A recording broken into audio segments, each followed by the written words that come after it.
Thousands upon thousands of shoes were found in liberated concentration camps at the end of the World War II. Who were the people who owned those shoes? What was their story?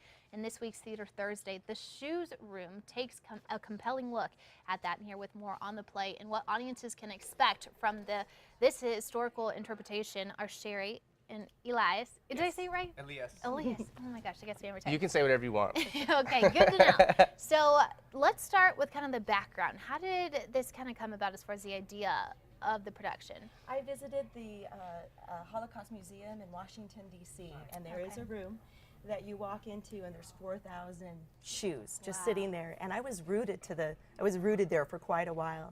It just really impacted me, and it was one of those experiences where you walk out of the museum and I didn't know what time it was or what day it was. And so that idea just started ruminating in my head, and I had that thought, who are the people behind those shoes? What are those stories? We know how it ended, but I wanted to explore who those people were and what their lives were like. Yeah, so it kind of stuck with you once you're leaving. I totally understand that. So what is the play about? Well, essentially, I played Dietrich von Bonhoeffer, and who's a historic figure, a real person who was a pastor in Germany and was responsible for helping thousands of Jews escape Germany, most of them into London, and operated with basically his brother-in-law, who's another actor in the play with us, and together we helped get information of what was going on with the Nazis to the United Allied Forces, rather. And you know, the play itself is it's like you said, a very moving story. The gravity is instantaneous. Once the story begins, it just starts to unravel. And throughout the play, each character, you know, we put our shoes on, and at the moment where you see a character taking their shoes off, signifies that their life has passed. Wow. And by the time the show is over, each shoe is back out on stage, and it leaves the silence is deafening, and it's like I said, it's one of those stories that lives in all of us, and it's an important story that must be told, and our responsibility to make sure nothing like that ever happens again. It's true. It definitely was a dark time, I think, just in recent history at that. So it is what it sounds like to be a moving play. Now, as far as age goes, as for the play, what would you consider a good age? I would think mid-school and up. We don't show a Nazi, we don't show any violence, but there's some very heavy scenes.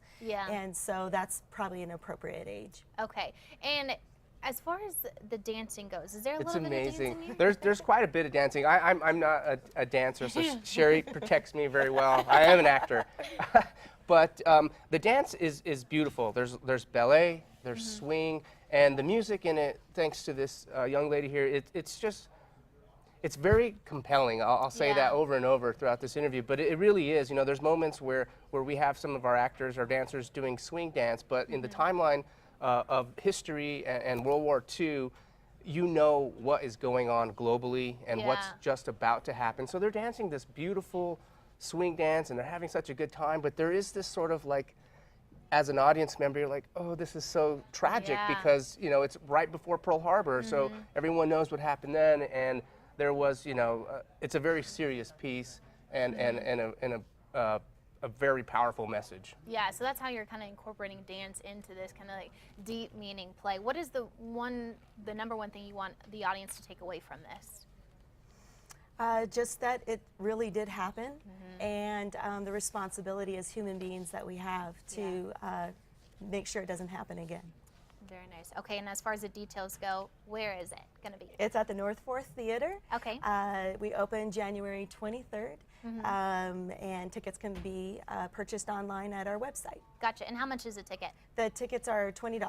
Okay, and that's this Friday? Actually, next Friday. Next Friday. And the following one after that? Yes. And then next Saturday, and the following one after that. Correct. Absolutely. You saw it right there on your screen. We had that up. So. For more details on the Shoe Room, thanks guys for being here. Thank you. Sounds like a really good play. Head to our website, krqe.com, and click under KRQE links. We'll be right back.